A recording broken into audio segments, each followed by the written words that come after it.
Hey, Gilzel. Hello. How are you? Good to see you. Yay. How you doing? Excellent. That's Thank a nice you. painting. Thank you. Did you do that yourself? My Was that a husband self-portrait? did. Your husband did? Yes. Oh, see there, he loves you, I can tell. Thank you. Okay. Okay. I grew up in Florida. Yeah. And I have a lot of friends, close friends, who are Cuban Americans. Right. And I've heard the stories of their families escaping. Right. And some of them didn't even make it to come to the United States for a better life, to get away from the Castros. Right.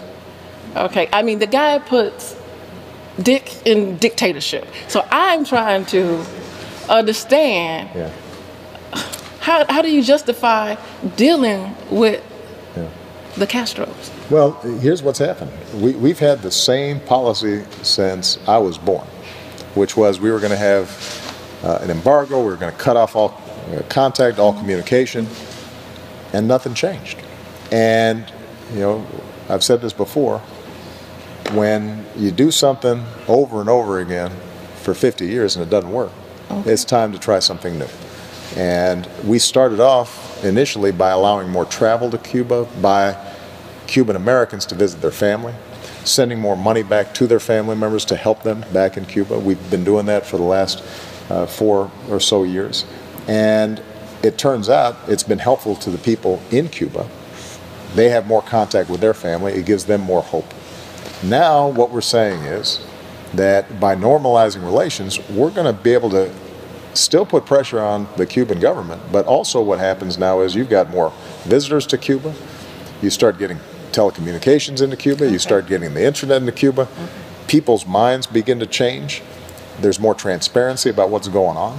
And over time, what you're going to see gradually is a shift, because not everybody in Cuba is able to escape to the United States. And the goal ultimately is to make sure that there's freedom in Cuba, not just for the folks you know, who have left. Okay, my mama said whenever you go to somebody's house, you have to give them something. Oh, Don't come empty-handed. Right. So I have green lipsticks, one for your first wife.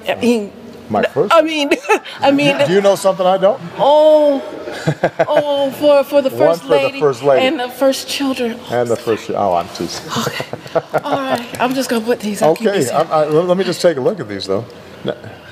They are very, I mean, it is impressive stuff. I'm gonna see how it looks. I'm gonna ask Michelle to try it on maybe tonight. Yeah. Oh, okay.